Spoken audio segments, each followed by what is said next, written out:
नमस्कार। The news house के खास कार्यक्रम मिड डे में आपका स्वागत है। आज हम भोपाल में पत्रकार भवन और मध्य प्रदेश की पत्रकारिता पर बात करेंगे। आज जब भी हम भोपाल में वल्लभ भवन यानी मंत्रालय और विधानसभा जाते हैं, उस समय मलबे के ढेर जो कभी पत्रकार भवन था उसके सामने से गुजरते हैं तो एक ग्लानि भाव से भर जाते हैं।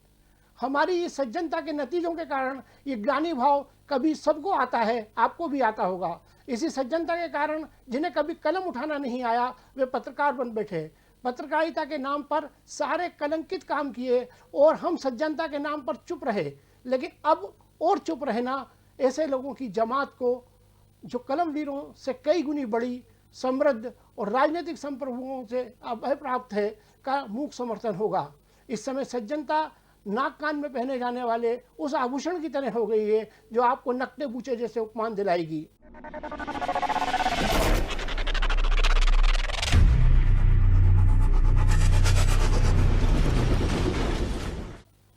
दिसंबर में जिस दिन पत्रकार भवन शहीद किया गया था, तब वरिष्ठ पत्रकार श्री विजय दत्त श्रीधर ने एकदम सत्य बात कही थी।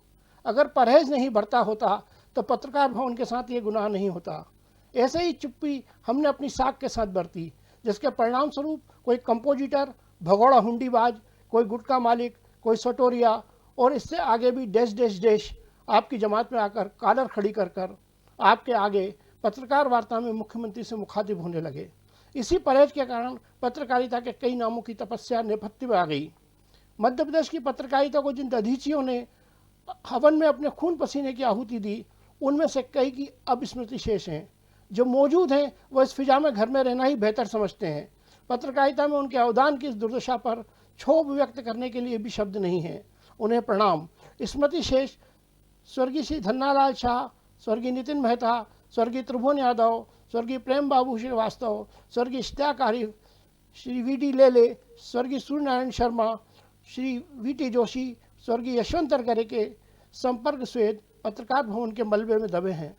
इस दशा को से उबारने के लिए कोई ठोस पहल होती नजर नहीं आ रही है। अगर पत्रकार भवन के उद्देश्यों पर सही ढंग से अमल होता तो ये दुर्दशा नहीं देखना पड़ती।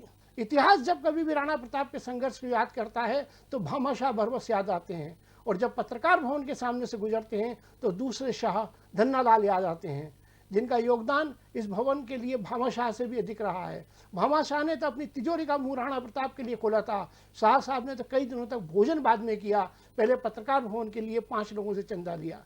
इस पूरी टीम के सपने थे पत्रकार भवन, एक बड़ा पुस्तकालय, पत्रकारिता के व्यावसायिक प्रशिक्षण स्कूल, बीमारी व अन्य कारणों से अभावग्रस्त पत्रकारों को संबल बने। अफसोस उनके बाद हम सब अति सज्जनतावश ये सब नहीं कर पाए। थोड़ा इतिहास।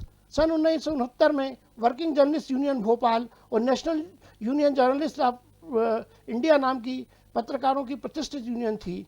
संख्या बल IFWJ के साथ था। इसी कारण इस संस्था को मध्य प्रदेश सरकार ने कलेक्टर सीहोर के माध्यम से राजधानी परियोजना के मालवीय नगर स्थित प्लाट नंबर 1 पर 27,007 वर्ग फीट भूमि शर्त पर आवंटित की थी कि यूनियन पत्रकारों के सामाजिक, सांस्कृतिक, शैक्षणिक उत्थान व गतिविधियों के लिए इमारत का निर्माण कर उसका सुचारू संचालन करेगी।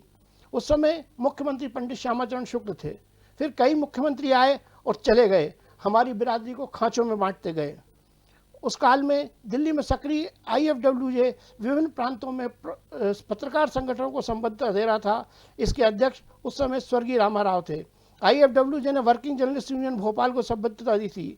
इमारत बनने के बाद इसकी विशालता और भव्यता के चर्चे देश में होने लगे।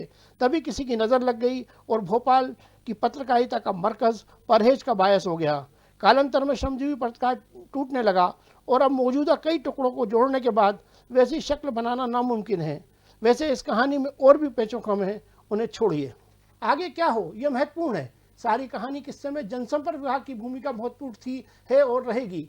जमीन सरकारी थी, है और रहेगी, इससे किसी को कोई गुरेज नहीं। अब जनसंपर्क विभाग एक आधुनिक मीडिया सेंटर के रूप में विकसित करेगा।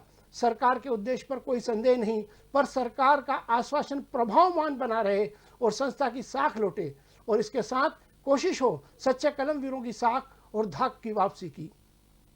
आज के मिड डे में बस इतना ही। कल फिर किसी विषय के साथ मिलेंगे। तब तक बने रहिए द न्यूज़ हाउस के साथ समाचार के लिए। नमस्कार।